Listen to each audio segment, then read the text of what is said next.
Comment devenir méconnaissable avant 2025? Eau avec du citron bouillante. Pas de gluten, de sucre, de saveur. Rien avant midi. 20 minutes à 5 km/h tous les jours. Lire 6 chapitres par jour, tous les jours. Travailler 2 heures sur son objectif, tous les jours. Écris tout, traque tes progrès et surtout tes erreurs. Laisse une seconde passer. Il n'y a pas si longtemps, tu écrivais des poèmes dans des carnets colorés. Maintenant, tu es trop fatigué. Avant, tu aimais cuisiner, mais plus maintenant, c'est trop tentant, et tu aimais bricoler, coudre, peindre, mais aujourd'hui, à quoi bon? Avant, tu lisais de la fiction, aujourd'hui, à quoi bon? Aujourd'hui, tu travailles beaucoup sans accomplir grand-chose. Tu lis des livres écrits par des gens qui vivent une vie que tu idéalises. Tu as une routine, tu es une routine, tu as perdu tes couleurs dans la bataille contre la discipline. Tu essayes de devenir une meilleure version de toi-même, de te transformer, d'être méconnaissable. Et félicitations, tu ne te reconnais plus. Cette introduction a largement été inspirée par un poème écrit par The Daily Victorian, qui est une créatrice géniale que vous pourrez retrouver en description. Rassurez-vous, on va voir comment level up avant 2025. Comme promis, je vais même vous donner le guide complet, mais on va faire ça d'une manière un petit peu différente, un peu plus profonde que ce que vous avez l'habitude de voir. Mais tout d'abord, bienvenue dans Éclore, le podcast pour les esprits créatifs et les âmes entrepreneurs qui veulent juste faire des trucs et être heureux. Déjà, pour ceux qui me connaissent pas, enchantée, moi c'est Kana, j'ai 21 ans, je suis entrepreneur, créatrice de contenu et conférencière. Ça fait des années que je travaille activement pour réaliser la vie de mes rêves. J'ai créé ma première entreprise à mes 18 ans, pris mes premiers clients à 16. Je suis spécialiste web marketing et copywriting. J'aide les nouveaux indépendants à bien vivre de leur activité et à sortir de l'ombre grâce au pouvoir des mots et de systèmes simples. Et sinon sur YouTube je fais plus du dev perso, mais pas vraiment, une vague un petit peu plus douce et un peu nouvelle de ce qu'on a appelé développement personnel pendant des années. Mon objectif c'est pas de péter des scores, c'est juste de faire des trucs, de créer et d'être heureuse. Vous l'aurez compris donc, ce guide c'est pas votre guide traditionnel pour level up et glow up avant 2025 et revenir à une version de vous complètement changée. Non, c'est un guide pour level up et glow up, vous inquiétez pas. Mais avant la partie où on va vraiment level up, il y a une partie où aussi on va faire un peu d'introspection. Et en fait, c'est la partie la plus importante. Si vous faites pas cette partie-là, la partie level up, glow up et tout ça, les conseils que vous avez typiquement dans ce genre de vidéo en mode work in silence, let the success make the noise, tous les trucs à base de d'astuces alimentaires ou d'astuces sportives et tout ça, il y en aura. Et d'astuces mindset, mais ça marche pas si vous faites pas la première partie. La première partie, ça va vous permettre de nettoyer et de repartir sur les meilleures bases, de prendre une longueur d'avance parce que la plupart des gens font pas ça. Font pas la première partie, et du coup d'appliquer la deuxième partie en étant beaucoup plus serein et en partant sur de meilleures bases, et du coup en allant plus vite sur la deuxième partie tout simplement. La première partie pour level up, c'est d'apprendre à te connaître pour prendre une longueur d'avance. Si tout ce que tu as fait jusqu'à aujourd'hui n'a pas marché à 100%, c'est peut-être qu'il y a une raison. On est tous construits différemment et on fonctionne tous différemment. Et du coup il y a 3 trucs que je vais t'encourager à aller voir. Et à étudier et à apprendre sur toi-même pour pouvoir partir de cette base-là quand tu prendras des décisions ou quand tu implémenteras des frameworks par la suite. La première, c'est ton chronotype. Je vais pas faire une vidéo sur les chronotypes parce que ça pourrait prendre du temps, mais globalement en fait, spoiler alert, on n'est pas tous faits pour se réveiller à 6h du matin. En fait, on est des êtres cycliques, et on parlera du cycle plus précisément pour les femmes après, mais en fait on est des êtres qui fonctionnent par cycle, et on a chacun un type avec des pics d'énergie pendant la journée. Et du coup je t'encourage à taper chronotype sur internet et à identifier ton chronotype à toi, et du coup comme ça, une fois que tu as identifié ton chronotype, tu sais comment fluctue ton énergie au fur et à mesure de la journée, et du coup tu peux organiser ton emploi du temps autour de ton chronotype, parce que ça ne sert à rien de se battre contre sa nature et d'essayer de se lever à 6h du matin si tu n'es pas fait pour ça. C'est ok, je suis pas faite pour me lever à 6h du matin. Ou alors ça peut changer dans la vie, peut-être que dans quelques années je me lèverai à 6h du matin, j'en sais rien. Mais actuellement, quand je me lève pendant trop longtemps à 6h du matin, je suis sur le long terme épuisée, même si je me couche à 21h. Donc voilà, en fait on a chacun un type différent, ça sert à rien de se battre contre sa nature propre.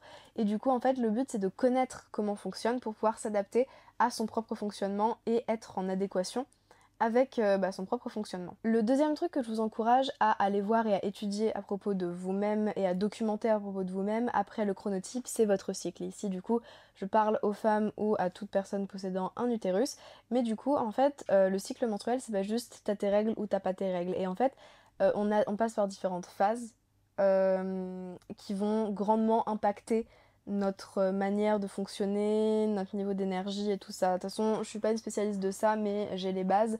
Mais j'ai repris quand même des données scientifiques histoire de pas vous dire de la merde, parce que je traque mon cycle à moi et je sais quel impact chaque phase a sur moi. Euh, mais là, je vais utiliser des données les plus générales possibles, mais je vous encourage vraiment à voir quel impact ça a sur vous, parce que des fois, il y a des phases qui durent plus ou moins longtemps chez des gens, qui ont plus ou moins d'impact, ou il y a des symptômes qui n'arrivent qu'à certaines personnes et pas d'autres. Donc vraiment, je vous encourage à limite faire un journal de comment fonctionne votre cycle, quand est-ce que vous savez que vous allez avoir plus d'énergie pour... je sais pas, c'est tout con, mais si jamais vous partez en vacances, faire en sorte de ne pas partir pendant la phase menstruelle ou la phase lutéale, quoi. Enfin bref, je vais vous parler des différentes phases. En premier, on a la phase folliculaire. Ça dure 7 à 10 jours. C'est la phase du coup qui suit la période de règles. Et c'est là où on a le meilleur niveau d'énergie. Donc c'est la période idéale pour tester de nouvelles choses, commencer une activité qui nous intéresse, doubler nos projets. En fait, c'est là où notre niveau d'oestrogène est élevé. Et c'est ça qui nous donne plus d'énergie, qui peut par exemple améliorer notre endurance. Voilà, en gros, on va être plus en énergie, on va avoir envie de bouger. Ensuite, on va passer par la phase ovulatoire qui dure entre 3 et 4 jours en général. En cette phase, on se sent probablement au top de notre forme et on a tendance à avoir une meilleure confiance en nous. On peut également se sentir plus extraverti, donc c'est dans ces moments-là qu'on a envie de plus de passer du temps avec nos proches. Et globalement on est en énergie, donc en fait on a plus d'énergie pendant la phase folliculaire et la phase ovulatoire. Et après on passe en phase lutéale. La fluctuation des hormones augmente la sensibilité mais aussi l'intuition, donc voilà, il y a du positif et du négatif comme partout. Là, c'est le taux de progestérone qui augmente, ce qui peut donner une sensation de fatigue. Si vous vous sentez plus fatigué pendant la semaine avant vos règles, c'est ça. C'est aussi ce qu'on appelle, je pense, le prémenstruel. Je suis pas sûre de cette info. Bonne nouvelle, elle peut également aider à se sentir plus détendu et à mieux dormir. Donc peut-être que vous dormez mieux aussi pendant cette période. C'est également la période c'est ça. C'est également la période pendant laquelle apparaissent les signes du syndrome prémenstruel. Donc voilà, on est fatigué pendant cette période et on a plus tendance à un peu se replier sur nous-mêmes. Et voilà, on peut commencer à avoir des crampes. En gros, ouais, c'est vraiment le prémenstruel. Et ensuite, on a la phase menstruelle, donc c'est là où notre énergie est au plus bas, où on se sent plus irritable, plus fatigué, plus sensible, on a mal au ventre, bref, on a nos règles. Cette phase-là, elle dure 3 à 7 jours. Et en fait, du coup, une fois qu'on sait ça, c'est tellement plus facile de prévoir ses propres réactions à tout. Genre moi je sais qu'il y a des trucs que je vais pas dire oui à une giga sortie pendant une phase où je sais que je vais être en lutéale ou en menstruelle. En fait, c'est tellement plus facile de s'auto-prévoir et de planifier des trucs et d'être au courant quand tu te renseignes sur ces trucs-là et que tu analyses aussi ton truc. Par exemple, je sais que c'est dit ici que la première, la folliculaire, elle dure 7 à 10 jours. Moi, elle dure plus 6 à 8 jours. Je suis vraiment en full énergie et tout ça. Après, ovulatoire, ouais, enfin bref, je vais pas non plus partager toute ma santé féminine dans ce podcast. On n'est pas à ce niveau de proximité, même si je sais que normalement je vous dis tout et que je vous parle de mes ex et de ma vie et de mes amours et de mes emmerdes. Ouais, non, en fait, j'en suis. Ouais, quoique, en réalité, si jamais vous me le demandiez, je pourrais vous parler de mon cycle, je pense. Hein. Mais bref, on n'est pas là pour ça aujourd'hui. Bref, apprenez à vous, à connaître votre cycle si vous avez un utérus. C'est super important parce que ça peut vraiment vous aider à vous connaître et à du coup mettre en place des actions intentionnelles et à mettre votre énergie au moment où vous savez que vous pouvez la mettre, parce qu'on ne peut pas ignorer le fait qu'on est des êtres cycliques. Troisième truc qu'il faut absolument faire pour apprendre à se connaître, c'est aller identifier ses valeurs fondamentales. Pareil, je vais pas pouvoir en parler pendant 3 heures ici parce que je pense que j'en ferai un d'ailleurs, un épisode de podcast complet sur les valeurs fondamentales et à quel point c'est super important. Mais en fait, je vous encourage vraiment à aller faire des tests et à aller identifier quelles sont vos valeurs fondamentales, les trucs dont vous avez besoin, les trucs qui vous drive au quotidien en fait. Par exemple, moi je sais que la liberté et la créativité, c'est mes 2 valeurs fondamentales et aussi l'amour, donc soit l'amour de moi ou l'amour des autres. Je sais que voilà, liberté, créativité, amour, c'est vraiment les trucs qui me conduisent au quotidien, qui me font prendre toutes mes décisions. Toutes mes décisions, tout ce que je fais, c'est fait pour nourrir de près ou de loin une de ces valeurs fondamentales-là. Et du coup, maintenant que je sais ça, je prends des décisions qui vont nourrir ces trucs-là. Par exemple, des trucs qui vont nourrir... Il y a des gens dont leur valeur principale, c'est la sécurité. Moi, je vais pas prendre des décisions qui vont nourrir à fond ma valeur sécurité.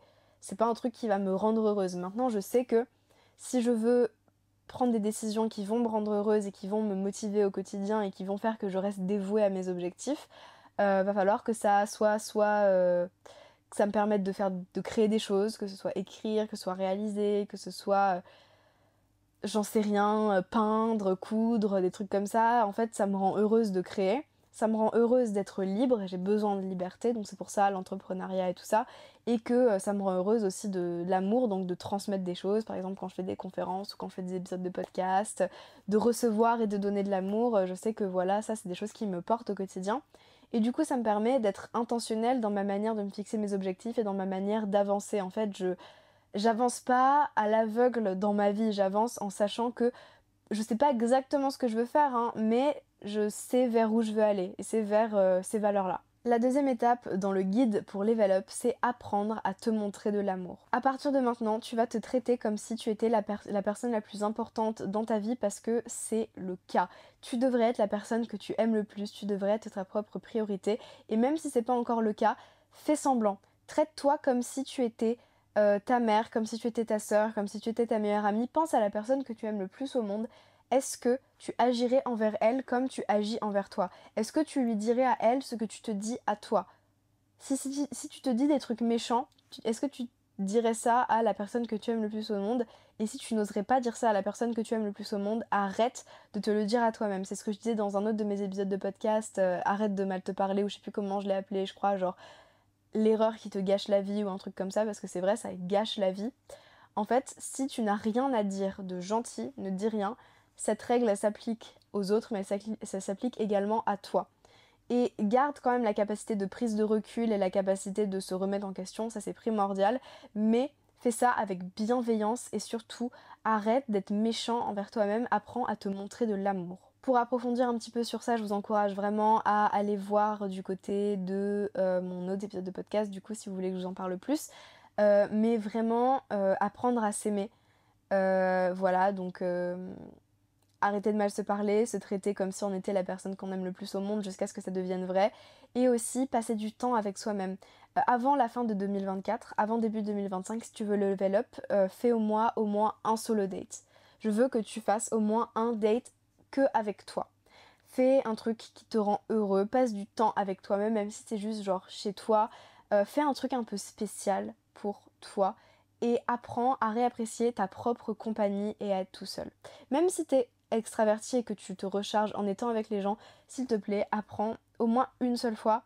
Si tu fais plusieurs fois, c'est bien, surtout si t'es introverti, mais même si t'es extraverti, essaye au moins une seule fois de passer un temps avec toi-même qui est dédié à toi-même et à faire un truc que tu avais envie de faire ou un truc que tu aimes ou un truc qui juste te fait un kiff ou qui te rend heureux. Et mon troisième élément pour level up avant 2025, c'est de faire un truc pour toi. Et quand je dis toi, je veux pas dire tes objectifs, je veux pas dire tes rêves, je veux dire juste toi. Lis un livre, et un livre que tu aimes, pas un livre que tu dois lire. Par exemple, moi, si jamais je devais faire ça, je lirais pas un livre de dev perso ni un livre de copywriting ou de marketing. Non, lis de la fiction. Récemment, j'ai recommencé à lire de la fiction. En ce moment, je suis sur ce bouquin. Vous le verrez pas si jamais vous êtes en podcast et pas sur YouTube, mais il s'appelle La femme habitée de Gioconda Belli et je suis en train de le dévorer. Il est trop bien et ça me fait trop plaisir de être en train de lire de la fiction parce que pendant des années, j'ai lu que du dev perso, j'ai lu que des livres qui m'apprenaient des trucs pour ma profession et ça nourrissait moins une partie de mon cerveau et j'avais oublié à quel point j'aime lire profondément, comment ça me rend heureuse de lire. Et si c'est pas de la lecture, c'est ok, ça peut être autre chose, ça peut être coudre, peindre, dessiner, aller marcher, pratiquer un sport, juste un truc qui ne t'apporte rien d'autre que de la joie. Et ça peut être ça ton solo date. Peut-être que ton solo date ce sera d'aller marcher, peut-être que ton solo date ce sera d'aller t'acheter un livre et d'aller lire dans un parc, je ne sais pas. C'est juste un truc qui te rend fondamentalement heureux, heureuse. sans que ça t'aide à avancer vers un objectif quelconque, que vraiment essaie de te concentrer sur un moment qui te rend heureux dans le présent. Et dans la même veine, fais-toi un cadeau. Ça peut être le livre dont on a parlé, ça peut être d'aller se chercher une pâtisserie, d'aller chercher un bon café, j'en sais rien, de s'offrir une séance d'un truc qui te fait kiffer, d'essayer un truc que tu voulais essayer depuis longtemps. Fais-toi un cadeau et fais-toi un solo date et fais quelque chose qui ne t'amène rien d'autre que du bonheur. Les trois peuvent être combinés en un seul, si c'est bien. Ou si ça match, si tu trouves un truc parfait, genre t'offrir un livre et aller t'acheter une pâtisserie, aller lire dans un parc en mangeant la pâtisserie, tu vois, là tu fais les trois d'un coup, c'est très bien. Ou alors fais les trois séparément, fais-en deux ou un, j'en sais rien, mais en tout cas fais les trois avant la fin de 2025 pour commencer à level up et je te jure que tu verras la différence. Vraiment. Et c'est à partir de là qu'on commence la deuxième partie du guide pour Level Up. Une fois que tu as fait tout ce que je t'ai dit avant, du coup, pose-toi et fais vraiment un bilan, donc que ce soit en écrivant sur un carnet ou sur ton ordi, je m'en fous, mais juste pose-toi et ancre la réflexion que tu vas avoir dans le présent, donc écris-le, ou dessine-le, ou je sais pas, représente-le, je m'en fous, mais vraiment ancre-le dans ton présent.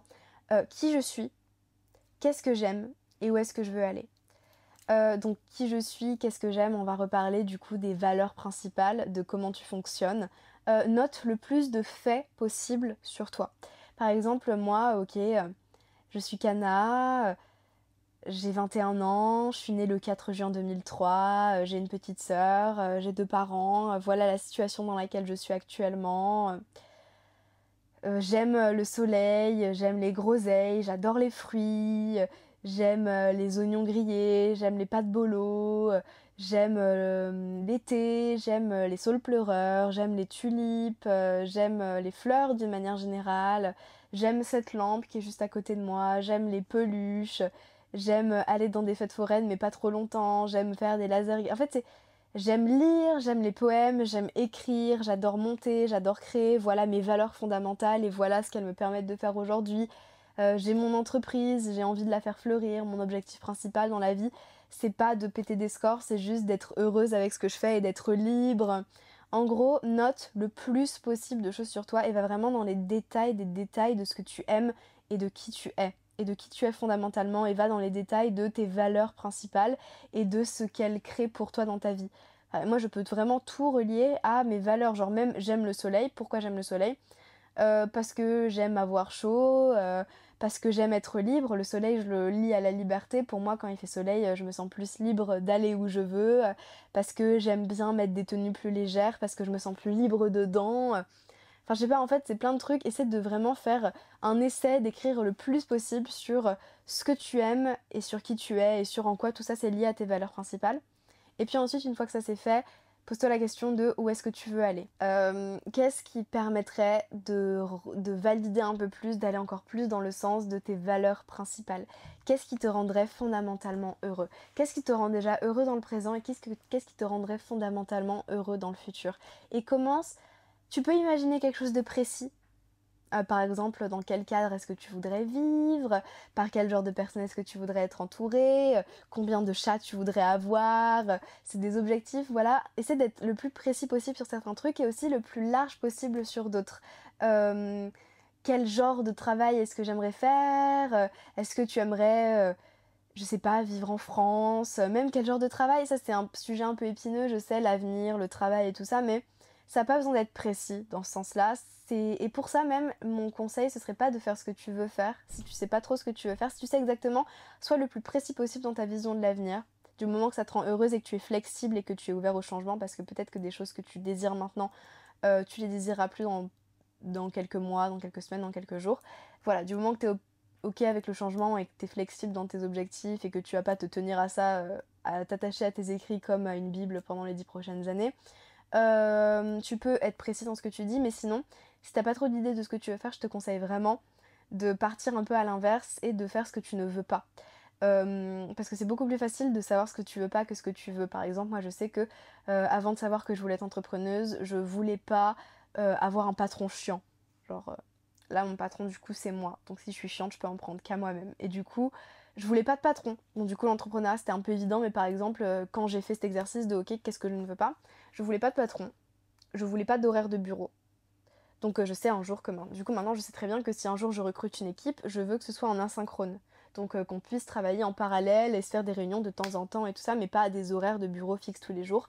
Je veux pas de bureau même, je veux pouvoir travailler de où j'ai envie, donc maintenant mon objectif c'est la liberté géographique. Je veux pas travailler dans une ville où il pleut, donc je sais que je resterai pas à Lille toute ma vie. Et en fait voilà, à partir des je ne veux pas, tu peux te constituer des je veux beaucoup plus facilement. Et on s'en fout si ça évolue, et tu peux faire très large si tu n'as pas envie de rentrer dans le précis. Et tu peux rentrer dans le précis sur des points et très large dans d'autres. Genre tu peux être très précis sur ta maison et avoir un tableau Pinterest dessus mais pas savoir quel métier tu veux faire plus tard. Genre c'est ok, ça arrive, c'est pas grave. Mais par contre vraiment va précisément dans et essaie d'aller profondément dans qu'est-ce que je veux pas. Et essaie de faire aussi l'exercice des 5 pourquoi. Vous voyez un peu ce que je veux, où je veux en venir un petit peu, vraiment essayer de pousser votre réflexion à ok, pourquoi est-ce que j'ai envie de faire ça ou pourquoi est-ce que j'ai pas envie de faire ça, jusqu'à ce que vous ayez toute une fiche sur. Et puis vous pouvez être brouillon au début et puis ensuite faire une synthèse sur qui vous êtes, ce que vous aimez, où est-ce que vous voulez aller, et par le où est-ce que vous voulez aller, où est-ce que vous voulez ou ne voulez pas aller. Donc où est-ce que vous voulez ne pas aller et du coup en découler où est-ce que vous voulez aller. Et tout ça, ça va changer, ça va évoluer. Je vous conseille de faire ça à peu près tous les 6 mois, 1 an. Et seulement à partir de ça, vous pouvez vous fixer des objectifs précis. Vous voyez les objectifs SMART, là, spécifiques, mesurables, atteignables, réalistes et temporels. Ça, on s'en fout tant que vous n'avez pas fait le travail au préalable pour définir vos valeurs et pour définir ce que vous voulez, ce que vous voulez pas. Ça ne marchera pas sinon. Et c'est seulement une fois que vous avez fait le travail de fond que vous pouvez vous fixer des objectifs temporels, des objectifs pour dans une semaine, pour dans un mois. Moi, ce que je vous conseille du coup pour Level Up à ce niveau-là, c'est d'avoir un bullet point journal par jour. Donc moi, mon bullet point journal, c'est vraiment simple. Je vais vous le montrer, vous savez quoi, je sais pas où il est. Non, flemme. Anyway, mon bullet point journal, c'est vraiment, en fait, tu fais un bullet point, est écrit ce que tu dois faire, un bullet point est écrit ce que tu dois faire, et au fur et à mesure, tu barres pas des choses, mais tu barres les bullet points. Et moi j'ai un petit système où s'il y a un point d'exclamation devant le bullet point, c'est qu'il faut absolument que je le fasse aujourd'hui, c'est un impératif. S'il y a un rond, ça veut dire que c'est important. Voilà, et donc au jour le jour je fais ça la veille pour le lendemain. J'ai un objectif principal par semaine, donc un objectif où je me dis ok, je dédie ma semaine à ça, je fais d'autres choses pendant la semaine, il y a toujours d'autres choses que je fais, mais en gros si j'arrive à faire ça cette semaine c'est très très cool. Et après, il y a aussi tout le truc où je me fixe des objectifs par mois aussi. Par exemple, en ce moment, mon objectif, c'est de faire plus de 2000 € de chiffre d'affaires par mois. Donc voilà, un gros objectif par mois. Et plusieurs objectifs par saison. Si vous suivez sur YouTube ce que je fais, j'ai une série depuis 4 ans qui s'appelle De saison en saison, où chaque saison, je fais un débrief de la saison, je dis si j'ai atteint les objectifs que je m'étais fixés et je me fixe les objectifs de la saison d'après. Et où je parle de ma vie aussi parce que sinon c'est pas drôle, mais voilà, je parle beaucoup de ma vie dans De saison en saison, mais je fais aussi le truc de me fixer des objectifs. Et c'est comme ça que j'avance, mais en fait mes objectifs, si ils sont là et si j'arrive à les atteindre la plupart du temps, c'est parce que ces objectifs découlent de tout un travail que j'ai fait en amont sur ce que je veux atteindre à terme comme vision de bonheur et comme qu'est-ce qui va venir nourrir mes valeurs fondamentales en fait. Et ensuite, la 5e étape pour Level Up avant 2025, c'est la partie un peu plus classique qu'on va faire, c'est ce que j'ai appelé un esprit sain dans un corps sain quand on n'a pas le temps. Parce que personnellement, j'ai pas le temps de faire beaucoup de sport cette année, vous le savez si vous suivez mes autres épisodes de podcast, mais en ce moment c'est le bordel dans ma vie. Entre l'entrepreneuriat et les études, je n'ai plus le temps de faire du sport, j'ai à peine le temps de prendre soin de moi, c'est la galère. Mais du coup, j'ai préparé un mini guide pour quand même essayer de prendre soin de soi un maximum, même quand on n'a pas le temps. Donc si vous voulez faire plus, grand bien vous en fasse. Et sinon, déjà en fait, ne serait-ce que level up, pour moi, c'est pas nécessairement... là, il n'y a aucun objectif de poids ou quoi que ce soit, je me pèse pas.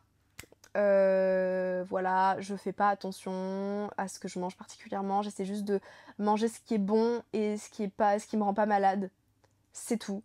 Voilà, il n'y a pas d'objectif spécifique ici, c'est pas ce que vous trouverez ici, mais par contre il y a un objectif de se sentir bien dans son corps et maintenir un bon niveau d'énergie et un niveau de clarté mentale qui me permet d'avancer. Donc voilà le but, regardez ça si vous êtes aligné avec ça et si jamais vous avez d'autres objectifs un peu plus spécifiques. Je vous conseille d'aller voir d'autres vidéos, il y en a plein sur YouTube qui détaillent des guides pour level up avec des objectifs spécifiques en tête. Celui-là c'est un peu plus général pour ceux qui veulent juste se sentir bien. Mais regardez quand même celui-là, parce que si vous n'avez pas le temps, au moins vous aurez les bases. En premier, niveau sport, ce que je fais, c'est que je fais une routine qui s'appelle la routine Tabata. C'est du biohacking, c'est un de mes anciens clients qui était spécialiste de biohacking qui m'a enseigné ça. C'est une routine qui, en gros, en 4 minutes, fait aller ton cardio et qui te permet de brûler des calories pendant encore quelques heures après. Donc en gros, c'est une routine sportive qui maintient ton métabolisme en mode tu perds pas toutes tes capacités sportives quand t'as pas le temps de faire de sport pendant longtemps en faisant 4 minutes de sport par jour. Voilà, tapez timing Tabata sur internet, moi j'ai un timing sur mon ordinateur.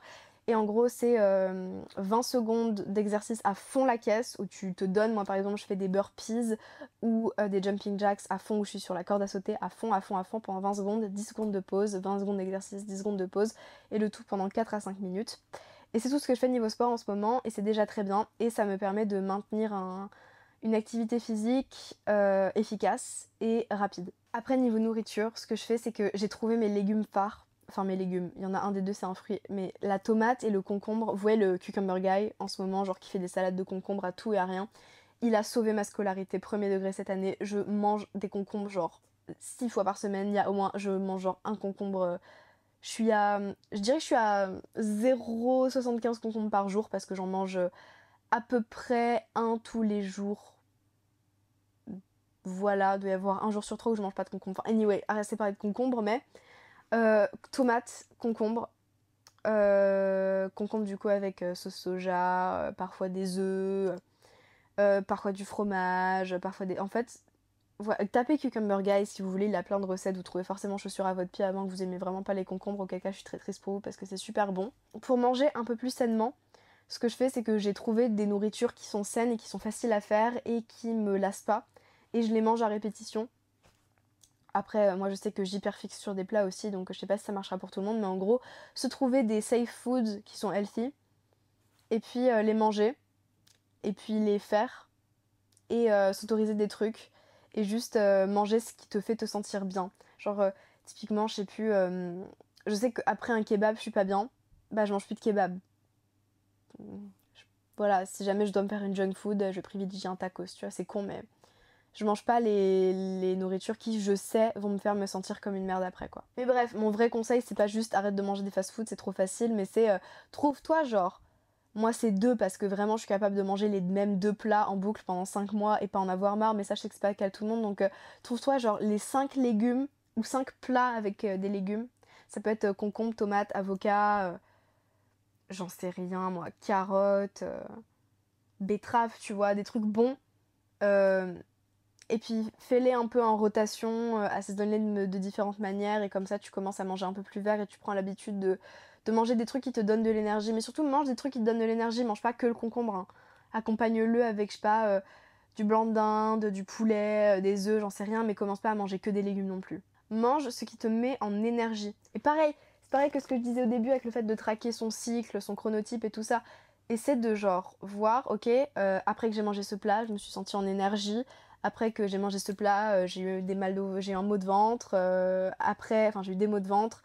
Après avoir mangé ce plat, je me suis sentie péter la forme. Après avoir mangé à cette heure-là aussi, ça dépend aussi des heures. Enfin bref, en gros, vois ce qui te met en énergie ou non et répète et fais les expériences au fur et à mesure. Pour le mental, parce qu'on a quand même dit esprit sain dans un corps sain, ce que je fais c'est que méditation ou cohérence cardiaque ou respiration carrée pendant minimum 3 minutes par jour. Et 3 minutes par jour c'est rien du tout, hein. J'en ai bien conscience, mais des fois c'est tout ce que je peux faire. Des fois j'ai tellement de choses à faire que et je pense que beaucoup peuvent relate que même prendre 3 minutes par jour pour moi pour juste être comme ça dans mon canapé et pendant 3 minutes par jour, et bah ça me paraît insurmontable. Et du coup, si jamais je devais faire ça 10 minutes par jour, je le ferais pas. Donc autant faire 3 minutes par jour tous les jours que 10 minutes par jour une fois par semaine quand j'ai un éclair de génie et que je me dis putain c'est vrai que j'ai pas médité de la semaine. Voilà, c'est un petit pas, mais c'est déjà ça. Et aussi et surtout noter ses pensées. Avoir un journal dans lequel, même si c'est pas tous les jours, tu sais que quand t'as besoin de le faire, bah tu notes un petit peu tes pensées, même si c'est brouillon et même si c'est illisible, on s'en fout. Juste d'avoir ce journal-là, ça va te permettre de faire plein de trucs et enfin de faire plein de trucs, de noter plein de trucs et de sortir les choses de ta tête. Voilà, et aussi surtout le bullet point journal. Ça te permet de sortir les choses de ta tête, de fou. Le 6e point pour level up avant 2025, c'est de décentrer les autres. C'est là qu'on rentre un petit peu dans l'aspect dev perso classique de ce que je vais dire dans cette vidéo, mais déjà, un principe que j'enseigne beaucoup dans ce podcast, c'est It's not about you. Les gens sont trop préoccupés à en avoir quelque chose à faire de leur vie, de comment eux sont perçus par les autres pour en avoir quoi que ce soit à faire de toi, que ce soit dans la rue, en cours, dans la vie de tous les jours ou dans leurs actions. Les actions des gens, ils ne te prennent pas en considération quand ils font leurs actes. C'est-à-dire que si quelqu'un ne t'a pas parlé ou ne t'a pas dit ça ou a été méchant avec toi dans un email, ce n'est jamais à propos de toi, c'est toujours à propos de lui, à propos de ce qu'il vit en ce moment, et il faut que tu arrêtes de prendre les mots et les actions des autres personnellement. Déjà, donc décentrer les autres de cette manière-là. Et ensuite, il y a aussi cette notion de travail en silence et laisse le progrès faire le bruit pour toi. C'est-à-dire que tu n'es pas obligé de toujours tout annoncer, tu n'es pas obligé de toujours être en train de parler.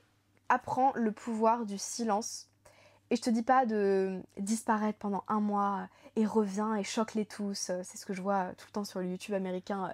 Disappear for a month and shock them all. Winter arc, machin bullshit, je sais pas quoi. Mais apprends aussi qu'il y a du vrai dans l'importance du silence et dans le pouvoir de travailler, de faire son travail de son côté et de ne pas toujours tout partager. Alors, paradoxal, étant donné que je partage littéralement quasiment tout, mais on dirait que je partage tout parce que je donne tous mes chiffres de ce que je gagne, parce que je partage mes objectifs, parce que je partage énormément de ma vie privée sur les réseaux, mais je sais aussi fermer ma gueule sur les trucs où il faut que je ferme ma gueule, tu vois. Genre il y a des trucs, je vous le dis pas, normal en même temps, mais voilà, il y a aussi du pouvoir dans le silence. Et ça c'est applicable beaucoup dans la vraie vie. Les gens autour de moi sont pas obligés de toujours savoir ce que je suis en train de faire. Il y a un vrai pouvoir dans le fait de savoir se taire au bon moment et savoir partager les choses au bon moment. Donc voilà, décentre les autres en mode tu fais les choses que tu fais pour toi. Tu avances pour toi. Tu n'avances pas pour la perception que les autres auront de toi une fois que tu auras atteint ton objectif ou une fois que tu auras level up ou qu'est-ce que je m'en fous. Tu travailles pour toi, tu travailles pour atteindre tes objectifs, tu travailles pour te construire la vie de tes rêves et qui va être en accord avec tes valeurs à toi. Tu travailles pas pour impressionner les autres. Même si ça peut être un motivateur. Pour moi, par exemple, c'est un motivateur. Je sais que le facteur impressionner les autres, flex et tout ça, forcément, on est des humains, on a un ego, c'est un facteur motivateur, mais c'est jamais ma source de motivation principale. Ma source de motivation principale, ce sera toujours d'atteindre une liberté, de pouvoir partager de l'amour, recevoir de l'amour de la part de gens que j'aime, ou de ma part ou de la part des gens, de manière générale, ou alors ça va être de créer quelque chose. Ce sera jamais je vais faire ça parce que les gens vont être impressionnés. Donc voilà, décentre les autres en mode les autres ne pensent pas à toi, et aussi en mode ne pense pas trop aux autres, ne fais pas ce que tu fais pour les autres. Parce que eux, ils font pas ce qu'ils font pour toi. Et enfin, la dernière étape pour level up avant 2025, c'est de trouver ton thème. Au lieu de faire une liste de bonnes résolutions pour 2025, trouve-toi un thème. Et ça, j'en parlerai peut-être dans un nouvel épisode de podcast. Peut-être que j'en parlerai dans un autre épisode, on verra bien, mais en tout cas, je vais en parler rapidement dans celui-ci. J'avais fait une vidéo sur ça l'année dernière aussi. C'est au lieu de faire une liste de nouvelles résolutions, trouve-toi un thème. Parce que un an, c'est long. Sur un an, la vie a multiples occasions de faire en sorte de te dérailler de tes objectifs et aussi tu as 1000 occasions de changer et d'évoluer. Du coup, au lieu de te fixer des objectifs précis et qui sont pas très susceptibles de tenir dans le temps, parce qu'on sait les résolutions de nouvelle année ça marche quasiment jamais, trouve-toi un thème qui résonne profondément avec toi et que tu aimes et qui peut évoluer avec toi au fur et à mesure de l'année. Par exemple, au lieu de dire je veux lire un livre par semaine pendant un an, tu peux dire l'année de la lecture. Et comme ça, si jamais, genre au milieu de ton année, tu te rends compte que t'aimes pas lire des livres, mais tu te rends compte que tu aimes lire des pièces de théâtre, des poèmes ou quoi que ce soit, c'est toujours l'année de la lecture, mais tu n'as pas atteint un objectif et t'as pas le goût amer dans la bouche de j'ai pas atteint un objectif. Ou alors si, j'en sais rien, pendant une semaine, t'es quelque part où t'as pas de livre, bah t'as pas atteint ton objectif, c'est toujours l'année de la lecture, c'est juste que c'est un petit peu... qu'il y a eu un moment où t'as moins pu lire. En fait, c'est ça, le pouvoir du thème, c'est que le thème peut évoluer avec toi et peut évoluer avec ta situation et avec la vie qui de toute manière est incertaine. Je sais pas ce que ce sera mon thème pour 2025. Mon thème pour 2024 déjà c'était quoi? Je crois que c'était l'année du bien-être. L'année de faire attention à moi. Et je pense que j'ai bien réussi parce que j'ai fait beaucoup de mais ouais, en fait j'ai putain de bien réussi mon année, hein. Je crois que c'était l'année de la self-care ou un truc comme ça en mode bien-être, attention à moi, de la santé ou je sais plus trop quoi, mais c'était centré autour de ça. Et cette année j'ai fait genre des breathwork, je suis allée vraiment profond dans mon optique de développement personnel et tout ça, et franchement ouais je suis trop fière de moi. Si au début de l'année je m'étais dit ce sera mon objectif c'est de méditer tous les jours, MDR, jamais de la vie je l'aurais atteint, alors que là du coup mon thème je considère que je l'ai respecté. Et peu importe à quel point, on s'en fout de points précis, ce qui importe c'est que la courbe elle aille vers le haut et que tu ailles mieux vers tes objectifs et que tu ailles vers tes objectifs. Donc en fait c'est trop bien d'avoir un thème parce que ça te permet de te pousser vers le haut sans te mettre de pression trop grande. Je sais pas ce que ce sera mon thème pour 2025. Faut que j'y réfléchisse. Voilà, j'espère que cet épisode vous aura plu et surtout qu'il vous aura aidé. Il va être v'là long je pense, ça fait quasiment 1 heure que je... Enfin 50 minutes genre que j'enregistre. Si vous êtes resté jusqu'ici, partez pas tout de suite parce que j'ai un cadeau pour vous. Si vous êtes entrepreneur, freelance, coach, bref que vous êtes un nouvel indépendant, j'ai préparé une formation capsule gratuite pour vous. Capsule parce qu'elle prend 1 heure et demie même pas à consommer et que vous pouvez l'appliquer directement. J'ai vraiment tenu à prendre tous mes conseils les plus actionnables tout de suite. Dans un premier temps, ce qu'on fait, c'est que on vous débarrasse, parce que je suis toute seule, je vous débarrasse de tout ce qui vous retenait avant. Ensuite, je vous apprends à structurer une offre qui marche et qui se vend bien, grâce à 5 composantes d'une bonne offre et aussi comment on parle d'une bonne offre pour faire en sorte qu'elle intéresse les gens. Et ensuite, je vous apprends comment vendre cette offre grâce à des systèmes simples et pas prise de tête, débutants friendly et qui ne seront pas obsolètes dans 2 mois. Voilà globalement ce qu'on fait dans cette formation. Si jamais ça vous intéresse, c'est le premier lien en description, n'hésitez pas, c'est gratuit, même si vous n'êtes pas entrepreneur, ça va peut-être vous apprendre des trucs, et si vous êtes entrepreneur, vraiment, je vous la conseille. Voilà, que dire de plus, à part merci d'être encore là, et moi je vous dis à la semaine prochaine, parce que éclore, c'est toutes les semaines.